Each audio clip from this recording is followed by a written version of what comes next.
দিনের কিছু সুন্নাত আছে, শুনবেন না দোয়া করে ফেলবো? এই সুন্নাত গুলো শুনে আমরা বিদায় নিব। চিল্লায় পড়েন ইনশাআল্লাহ। দোয়া না নিয়ে কে কে যাবেন? হাত তুলেন। একজন। আর আপনি দোয়া না নিয়ে চলে যাবেন? এত ব্যস্ততা। জুমার দিনের প্রথম সুন্নত হচ্ছে জুমার দিনের ফজরের নামাজটা জামাতে পড়া। সবাই কয় খাইছে, হুজুরে দর্শে জায়গা মতো, আসল জায়গায়। ফজরের নামাজে ভেজাল আছে না নাই? রাজা মেহারে নাই? রাজা মেহারের মসজিদ সব প্যাক হয়ে যায়, মুসল্লি আর মুসল্লি। জুমার নামাজের প্রথম সুন্নত হচ্ছে ফজরের নামাজটা কি পড়া? জামাতে। আফদালুস সালাওয়াত ইনদাল্লাহি সালাতুল ফাজরি ফি ইয়াউমিল জুমআতি ফি জামাআহ। বিশ্বনবী বললেন জুমার নামাজের 15টা সুন্নত মুখস্থ রাখতে হবে। 1 নাম্বার সুন্নত ফজরের সালাত জামাতে পড়তে হবে। 2 নামাজ মুনাফিকদের কাছে সবচেয়ে কঠিন, একটা হচ্ছে ফজরের নামাজ আর একটা এশার নামাজ। এক আলেমকে জিজ্ঞেস করা হলো ফজরের বাতাসটা এত ঠান্ডা আর স্নিগ্ধ কেন? আলেম উত্তর দিয়েছিল কারণ ফজরের বাতাসে মুনাফিকদের নাকের দুর্গন্ধ মিশে না। ফজরের বাতাসটা স্নিগ্ধ, ফজরের সময় আল্লাহওয়ালাদের আনাগোনা, মুসল্লিদের আনাগোনা, ইসলামের পক্ষের শক্তির আনাগোনা। চিল্লায় বলেন ঠিক কি না? মসজিদে নববীতে জুমার নামাজের দৃশ্য আর ফজরের নামাজের দৃশ্য ছিল এক। বাংলাদেশে ফজরের নামাজের দৃশ্য আর জুমার নামাজের দৃশ্য এক নাকি? ফজরের নামাজের সময় মুসল্লি নাই, এক কাতারও হয় না। আর জুমার নামাজে পাক্কা মুসল্লি দেরি করে গেলে বারান্দায়ও জায়গা পায় না। ঠিক কথা কোন? তাহলে আগামীকাল ফজরের নামাজটা আমরা জামাতে পড়ব ইনশাআল্লাহ। ইনশাআল্লাহ। এত আসতে ইনশাআল্লাহ। আরো জোরে পড়েন ইনশাআল্লাহ। মনে থাকবে? ইমাম সাহেব কে মসজিদের? ইমাম কই? হাফেজ সাহেব কই? কালকে দেখবেন যে কি অবস্থা হয় ফজরের সময়। জুমার নামাজের মতো ভিড় হবে, আসা যাবে না। কথা কয় না? 2 নম্বর সুন্নাহ হচ্ছে আসওয়াক, মেসওয়াক করা। মাতফারাতুন লিল ফাম মারদাতুন লিররাব। মেসওয়াক করলে দাঁত পরিষ্কার থাকে, আল্লাহ খুশি হয়ে যায়। বিশ্বনবী বলেছেন যদি আমার উম্মতের জন্য কষ্ট না হতো প্রত্যেক নামাজের আগে মেসওয়াক করা আমি ফরজ করে দিতাম। সুবহানাল্লাহ। মেসওয়াক ছিল বিশ্বনবীর জীবনের শেষ আমল। এই মেসওয়াক করে বিশ্বনবী শেষ নিঃশ্বাস ত্যাগ করেছেন। আপনার নবী, আমার নবী, ওনার জীবনের সর্বশেষ আমল ছিল কি? সুবহানাল্লাহ কইবেন না? বিশ্বনবী জাইতুনের ডাল দিয়ে মেসওয়াক করতেন। বিশ্বনবী বলতেন নি'মা সিওয়াকিয়া জাইতুন ফাইন্নাহু সিওয়াকি ওয়া সিওয়াকুল আম্বিয়া মিন ক্বাবলি। জাইতুনের ডালের মেসওয়াক কতই না ভালো, কারণ এটা দিয়ে আমিও মেসওয়াক করি, আমার আগে সব নবীরাই জাইতুনের ডাল দিয়ে মেসওয়াক করেছে। সুবহানাল্লাহ। 3 নাম্বার হচ্ছে দুহুন, তেল মালিশ করবেন। বিশ্বনবী জাইতুনের তেল দাড়িতে, চুলে আর গায়ে দিতেন। বিশ্বনবী বলতেন ওয়াদাহিনু ফাইন্না ফিত তাদহিনি বারাকাত। তেল খাও, তেল দাও, তেল মালিশ করো, তেলের ভেতরে আল্লাহ বরকত ঢুকাইয়া দিছে। তেল দিবেন তো? 4 নম্বরে আত্তিব, জুমার দিনে সুগন্ধি লাগিয়ে যাওয়া সুন্নাত। লাগাবেন? লাগাতে রাজি আছেন?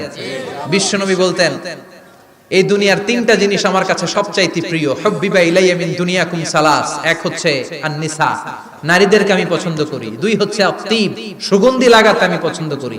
বিশ্বনবীরে কেউ সুগন্ধি হাদিয়া দিয়েছে, বিশ্বনবী নেয় নাই, এরকম কোনো ঘটনা ঘটে নাই। আল্লাহু আকবার। 3 নম্বরে কুররাতু আইনি ফিস সালাহ। নামাজের মধ্যে যখন আমি দাঁড়িয়ে যাই আমার চক্ষুটারে ঠান্ডা করে দেয় কে?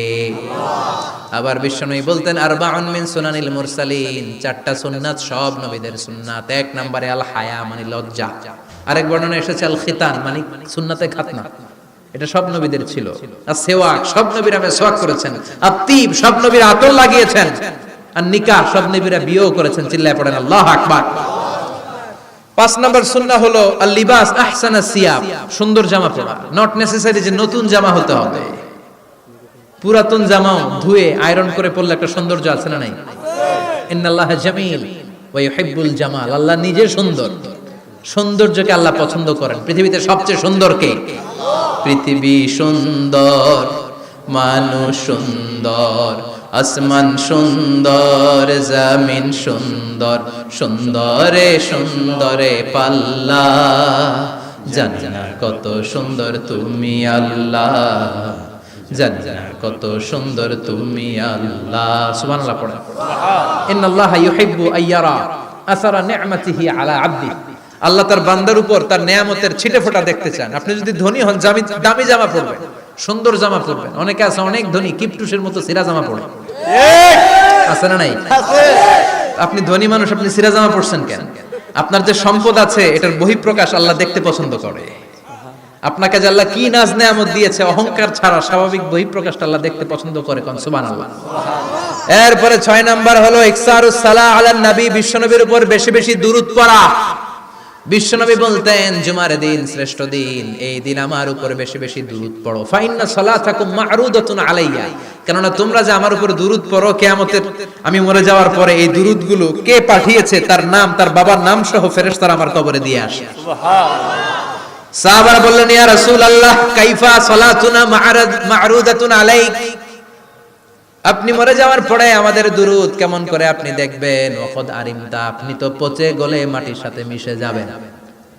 বিশ্বনবী বলেন ইন্নাল্লাহা হাররামা আলাল আরদি আন তাকুলা আজসাদাল আম্বিয়া, নবীদের লাশকে খেয়ে ফেলা, নবীদের লাশকে পচিয়ে ফেলা জমিনের সব মাটির জন্য আল্লাহ হারাম করে দিয়েছে। নবীদের লাশ পচে না, নবীদের লাশ গলে না। যারাই বিশ্বনবীর উপর দুরূদ পড়বেন, আপনার নাম সহ, আপনার বাবার নাম সহ, মালাইকাতুস সাইয়াহিন, একদল ফেরেশতা আছে শুধু রাউন্ড দেয় গোটা ওয়ার্ল্ডে। কারা বিশ্বনবীর উপর দুরূদ পড়েছে, এই দুরূদ নিয়ে, এই নাম নিয়ে বিশ্বনবীর কবরে তারা পৌঁছে দেয়। চিল্লায় পড়েন আল্লাহু আকবার। এরপরে বিশ্বনবী বলতেন জুমার দিনে সূরাতুল কাহাফ পড়বা, কাহাফ পড়া সুন্নাহ। সূরাতুল কাহাফ পড়তে রাজি আছেন? আগামীকাল রাজি আছেন তো? 18 নম্বর সূরা, কোরআনের একেবারে মাঝখানের সূরা। আলহামদুলিল্লাহিল্লাযী আনজালা আলা আবদিহিল কিতাবা ওয়া লাম ইয়াজআল লাহু ইওয়াজা, এই আয়াত দিয়ে শুরু হয়েছে, শেষ করা হয়েছে ফামান কানা ইয়ারজু লিকা রাব্বিহি ফালইআমাল আমালান সালিহা ওয়া লা কথা কোন ওয়ালিয়াতালাত্তাফ একটা শব্দ আছে সূরা কাহাফের মাঝখানে। কোরআনের সব জায়গায় এক ফন্টে আয়াতগুলো লেখা, কিন্তু ওয়ালিয়াতালাত্তাফ মোটা করে লেখা আছে না, ডবল ফন্টে লেখা, মোটা, কারণ এটা কোরআনের একেবারে মাঝখানে অবস্থিত এই শব্দটা ওয়ালিয়াতালাত্তাফ। এর আগে যত শব্দ এর পরে তত শব্দ, এর আগে যত কোরআনের অক্ষর এর পরে তত অক্ষর। সুবহানাল্লাহ। বাড়িতে গিয়া সুবহানাল্লাহ।